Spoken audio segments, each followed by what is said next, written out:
Jodi Arias knows that she's a pretty girl. She has those, like, she giggles when she talks to him. Really? Oh, do you want to play dress up? Oh, okay. Do you want me to play the schoolgirl? She does all of that on purpose, Dr. Drew. So listening to all of these things, it makes me think that she is a willing participant and that she actually might be the one who's in charge here. There is a secondary reason for why she mirrors people this way. And the secondary reason is that oftentimes people with borderline personality disorder tend to have very fragile ego development. Well, that's right. Last trial, that's the case I made. I thought, oh, she's so empty on the inside. We should be sympathetic to the fact that she has no sense of self. She has to take on people around her. But now, this time, I'm seeing it more as a specific manipulation. The reason everyone's so into this is because she's a beautiful girl. It has the earmarks of a Lifetime movie, and it is attracting the negative part of people that want to see someone thrown to the lions, a really horrible part of humanity. I'm not a doctor, but I will say this, that she cannot be rehabilitated. You can't, she's evil, and evil isn't a mental illness. To suggest somehow that somebody on this panel who's not trained medically can say that she can't be rehabilitated, I frankly think that's a stretch. The cold-bloodedness, the chronic nature of her detachment from her parents, the lack of remorse, the lack of empathy, the cold-blooded lying and manipulation. I mean, we've really had a chance to look at this now, and the picture is of someone with something more than a borderline personality disorder. That's why people with borderline disorders are so upset. They feel as though Jodi's going to add to the stigma, that even though they have severe borderline, they're not killing people. They're not even contemplating killing people. They're more likely to hurt themselves than somebody else. And here is somebody that acts out in a heinous way, premeditated, and then tries to cover it and then lies. There's something much more going on. After September 11th, I was sent to the hospital, myself and some colleagues. They would not admit us into the hospital unless they decontaminated us. They set up a tent similar to what she had, and we went through a long decontamination process. I didn't want to go through that process, especially after what I and my colleagues endured. But I did it because I understood that for the betterment of the other individuals around us, that we needed to go through that. And so she should understand that as well. We're talking about the mental health damage that she is sustaining because she is being subjected to this experience. And she is very likely now to develop post-traumatic stress disorder because of this experience. Is she not going to have post-traumatic stress disorder from being and treating people with Ebola in Africa? And she's going to have disorder just from being quarantined for a couple of days? No. Think about that. No. Ground zero for this is over in West Africa. These are the warriors going over there now to try to fight this battle. And they're coming back and they're having their rights taken from them for reasons that are spurious. And done really primitive, just responding to people's anxiety. Congratulations to the people who are going over to help, but they need to know that part of the thing is they're quarantined when they get back. And 21 days is not a big deal.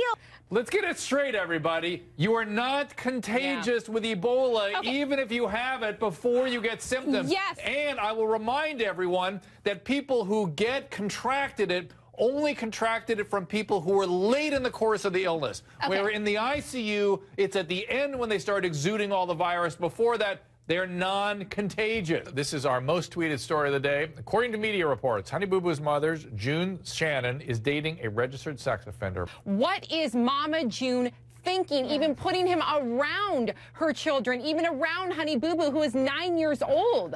This is insane. She is choosing to have a pair of pants in the house and a warm spot in the bed over her own child. A mother is not in her right mind if she's starting to put her own priorities over her child. And so this is somebody who wants to continue to have a relationship with somebody who has been seen to damage not only her own child, but also the rest of society.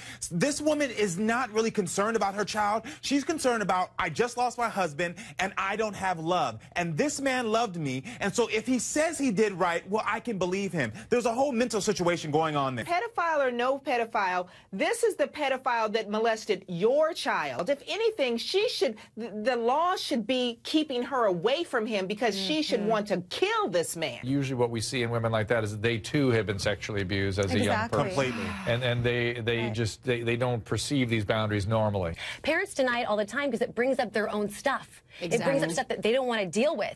And I have a feeling that that's what's happening here with Mama June. This is a classic situation where when somebody has trauma in childhood, they magically, no matter how bright they are, bring those same traumas back into their household upon their children in spite of their best intentions. It happens to smart people. Welcome back. I'm Sam Shocker, filling in for Dr. Drew. My co-host is Mike Catherwood, the unpredictable Mike Catherwood, but awesome all the less. Okay, that was from a 2012 interview. Here Comes Honey Boo Boo was yanked from the airways after Mama June was photographed with a convicted pedophile, the man who molested her oldest daughter.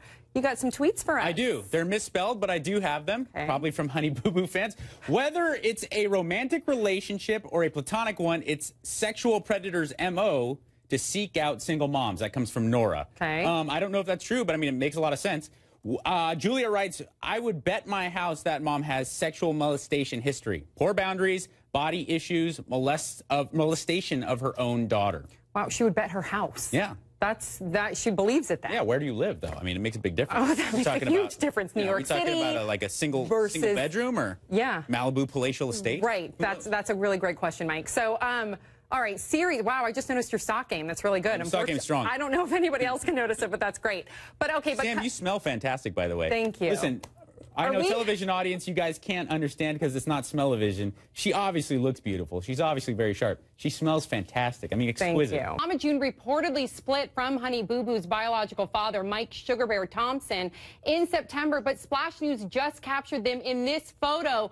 Mike, they look happy. I mean, is this a publicity stunt? What is your reaction? I just feel so sorry. After all of this, I feel so sorry for Anna because even though she's a grown adult now and she has her own family, you look to your parents above and beyond anything to protect you. Thanks to Dr. Drew for letting me borrow his chair. Thanks to Mike Catherwood. I can't believe you entrusted us. He just broke your brain. DVR us and watch us anytime. Forensic Files is next.